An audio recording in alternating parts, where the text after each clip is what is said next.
मनुष्य शरीर को सबसे श्रेष्ठ माना गया है। लभत्वा सुदुर्लभमिदं बहुसंभवान्ति। अकारण कृपा करने वाले प्रभु कृपा करके मनुष्य शरीर देते हैं। कबहूँ करी करुणा नर देहि, देत ईश बिनु हेतु सनेहि। जैसे भगवान ने कृपा करके मनुष्य शरीर दिया है, ठीक वैसे ही भगवान ने हमें जो परिस्थिति दी है वह भी कृपा पूर्वक ही दी है।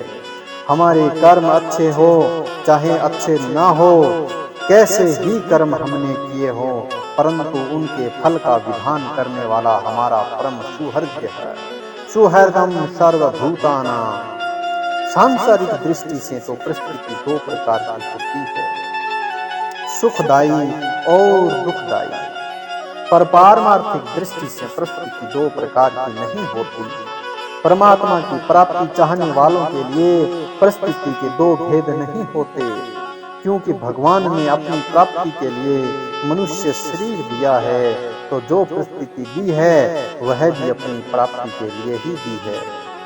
अतः चाहे अनुकूल से अनुकूल परिस्थिति हो, चाहे प्रतिकूल से प्रतिकूल परिस्थिति हो, चाहे अनुकूल प्रतिकूल मिश्रित परिस्थिति हो, वह केवल हमारे कल्याण के लिए मिली है। जो परिस्थिति मिली है वह केवल भगवत प्राप्ति का साधन है। साधन धाम मोक्ष कर द्वारा। जो भोगी होता है उसी की दृष्टि में परिस्थिति सुखदायी और दुखदायी दो तरह की होती है। योगी की दृष्टि में परिस्थिति दो प्रकार की नहीं होती। कल्याण के अनुकूल परिस्थिति की अपेक्षा प्रतिकूल परिस्थिति ज्यादा बढ़िया है। बढ़िया क्यों है?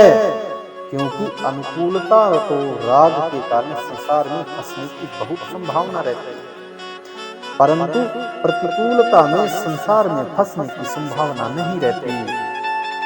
प्रत्युत केवल परमात्मा की तरफ चलने की मुख्यता रहती है। साधक के लिए दो ही बातें मुख्य है, संसार से हटना और परमात्मा में लगना। अनुकूल परिस्थिति में तो हम संसार से छूट जाते हैं, अतः संसार से हटने में मेहनत पड़ती है, परंतु प्रतिकूल परिस्थिति में संसार से हटना और हटने में मेहनत नहीं पड़ती। इसलिए प्रतिकूल परिस्थिति में साधक का आधा काम हो जाता है। प्रतिकूल परिस्थिति परमात्मा की प्राप्ति में मुख्य साधन है। अगर हमें प्रतिकूलता अच्छी नहीं लगती है तो हम असली साधक नहीं हुए। असली साधक तब होंगे जब हम यह मानेंगे कि हमारे प्रभु की भेजी हुई परिस्थिति हमारे लिए मंगलमय है। यह एकदम पक्की सिद्धांत की बात है और शास्त्र में भी यही आता है कि लालने ताड़ने मातुर ना कारुण्यम यथार्भते तद्देव देव महेशस्य नियंतुर गुण दोषयो। अर्थात जिस प्रकार बच्चे का पालन करने और ताड़ना देने दोनों में माता की कहीं अकृपा नहीं होती, उसी प्रकार जीवों के गुण दोषों का नियंत्रण करने वाले परमेश्वर की कहीं किसी पर अकृपा नहीं होती है। बालक को प्यार करने में और कहीं चपत जमाने में भी माँ का हृदय दो नहीं होता। माँ की अकृपा नहीं होती। अकृपा नहीं होती इतना ही नहीं है, प्रत्युत ताड़ना देने में विशेष कृपा होती है। किसी माँ को प्यार उमड़े तो वह खेलते हुए सब बच्चों को लड्डू बांट देगी, परंतु उद्दंडता करने वाले सब बच्चों को चपत नहीं जमाएगी। जो बच्चा अपना है उसी को चपत जमाएगी। इस तरह से भगवान अनुकूल परिस्थिति तो सबको दे देते हैं, पर प्रतिकूल परिस्थिति उन्हें देते हैं जिन पर विशेष कृपा है, अपनापन। अतः प्रतिकूल परिस्थिति में भगवान की विशेष कृपा प्राप्त होती है। हमारे पापों का नाश होता है और हमारे जीवन में विकास होता है। जितने भी अच्छे अच्छे पुरुष हुए हैं उनके जीवन में प्राय प्रतिकूल परिस्थिति में विकास हुआ है। बहुत कम ऐसे संत मिलेंगे जो अनुकूल परिस्थितियों में भी उन्नति कर सके। देखो, प्रत्यक्ष बात है, अभी कोई भी जीव जंतु या मनुष्य दुख पाता है तो उसके साथ अच्छे आदमियों का सहयोग रहता है कि इसका दुख दूर कैसे हो। परंतु कोई भोगी व्यक्ति हो तो उसके साथ अच्छे लोगों का सहयोग, सहानुभूति नहीं रहेगी। वह सबको अच्छा नहीं लगेगा। अच्छे संत तो उसको देखकर राजी हो जाएंगे, पर हर एक आदमी उसको देखकर राजी नहीं होगा। मोटर पर चढ़े हुए भोगी व्यक्ति को देखकर पैदल चलने वालों का जी जलता है। वे उसके सहयोगी नहीं होते, प्रत्युत विरोधी ही होते हैं। जैसे जनता उसके सुख में सहयोग नहीं देती, ऐसे ही भगवान में भी उसके प्रति थोड़ी उपेक्षा रहती है। जैसे बच्चा सुखी है, मौज कर रहा है, खेल रहा है, तो माँ में उसके प्रति थोड़ी उपेक्षा रहती है। बालक दुखी हो जाता है तो उस पर माँ की विशेष निगाह रहती है। उसी प्रकार दुखदायी परिस्थिति में भगवान की विशेष कृपा रहती है। जैसे आपका सहयोग दुखी के साथ विशेष रहता है, ऐसे ही भगवान का सहयोग भी दुखी के साथ विशेष ही रहता है। दुख आने पर यदि साधक विशेष सावधानी रखे तो उसका विकास होगा, परंतु दुख आन पाकर रोने लगे तो विकास नहीं होगा। एक बालक 5-7 वर्ष का था कि उसके माँ बाप चल बसे। अब वह 30 वर्ष का हो गया है। एक दूसरा बालक भी 30 वर्ष का हुआ, जिसके माँ बाप भी है, दादा दादी भी है, बड़े भाई भी हैं। इन दोनों में कौन अधिक होशियार होगा? जिसके माँ बाप नहीं है वही होगा।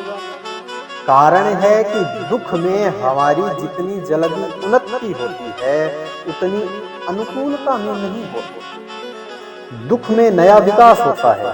इससे सिद्ध क्या हुआ कि जो परिस्थिति भगवान हमें दी है वह हमारे कल्याण के लिए ही दी है, उद्धार के लिए ही दी है। भोग भोगते हैं तो बुद्धि मारी जाती है, विकसित नहीं होती, सुख में गफलत होती है, ज्यादा आराम मिलने से नींद आती है, दुख में नींद नहीं आती, गफलत नहीं होती। प्रतिकूल परिस्थिति में हम साधन करें तो हमारा साधन बहुत तेजी से चलेगा, क्योंकि इसमें हमारे पापों का नाश होता है और प्रभु का, संत महात्माओं का विशेषता से सहयोग मिलता है। दुख में आदमी सावधान होता है, सुख में वह सावधान नहीं होता। सुख में आदमी हर्षित होता है तो उसमें घमंड आ जाता है और वह धर्म का अतिक्रमण कर जाता है। हरिष्टो द्रयम्प्यन्ति द्रम्पतो धर्मदति करानति। परंतु दुखी आदमी धर्म का अतिक्रमण नहीं करता। जो बड़े बड़े धनी आदमी हैं उनके घर पर साधु जा नहीं सकता, कोई मांगने वाला जा नहीं सकता, क्योंकि आदमी लाठी लिए बैठे हैं, आगे जाने ही नहीं देते। परंतु गरीब आदमी के घर हर एक साधु चला जाएगा और उसको रोटी मिल जाएगी। गरीब आदमी के मन में आएगा क्या पता किस जगह हमारा भला हो जाए, हमें कोई आशीर्वाद मिल जाए। कैसे ही भाव से वह देगा, परंतु धनी आदमी में यह बात नहीं होगी। वह कह देगा कि नहीं नहीं, हम नहीं देते, जाओ यहाँ से।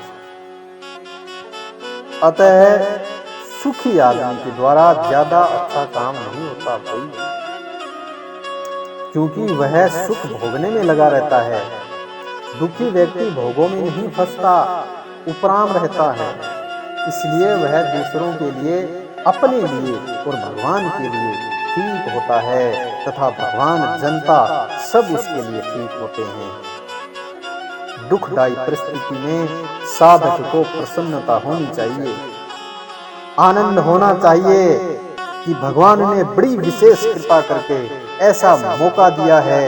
इस बात को कुंती समझती थी, इसलिए उसने भगवान से भक्ति मांगी और कहा कि हे नाथ, हमारे को सदा विपत्ति मिलती रहे। विपदः सन्तु नस्वन् तत्र जगत गुरु। रंती देव ने कहा कि जितने भी दुखी आदमी हैं, उन सब का दुख तो मैं भोगूं और वे सब दुख से रहित हो जाए।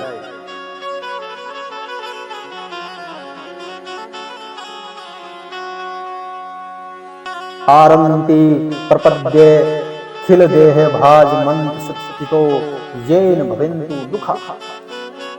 कितनी विचित्र बात कही है, सबका दुख मैं भोगूं। यह मामूली बात नहीं है, यह बड़ी ऊंची दृष्टि। सुख सामग्री भोगने के लिए नहीं है, सुख सामग्री है दूसरों का हित करने के लिए, सहायता करने के लिए। यह शरीर सुख भोग के लिए ही नहीं गया है। एहि तन कर बल विषय न भाई, यह तो आगे उन्नति करने के लिए दिया गया है। मनुष्य सदा के लिए सुखी हो जाए, उसका दुख सदा के लिए मिट जाए, इसके लिए ही यह मनुष्य शरीर दिया गया है। अब प्रश्न यह उठता है कि सुख में सब साथी रहते हैं, दुख में कोई क्यों नहीं रहता? तो दुख में वे साथी नहीं रहते जो भोगी होते हैं, जो सज्जन पुरुष होते हैं। वे दुखी पर भी विशेष कृपा करते हैं, दुखी का सहयोग करते हैं। जो केवल सुख के साथी होते हैं वो भोगी होते हैं, वे उससे सुख चाहते हैं, उसका भला नहीं चाहते। सुखी का साथ देने वाले ठग होते हैं, धोखेबाज होते हैं। वे खुद सुख लूटना चाहते हैं कि यह सुख हमें मिल जाए।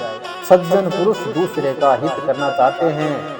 गच्छतः सकलनम क्वापि भव्येव प्रसाद हंसन्ति दुर्जनास्त्र समाधिति सज्जना।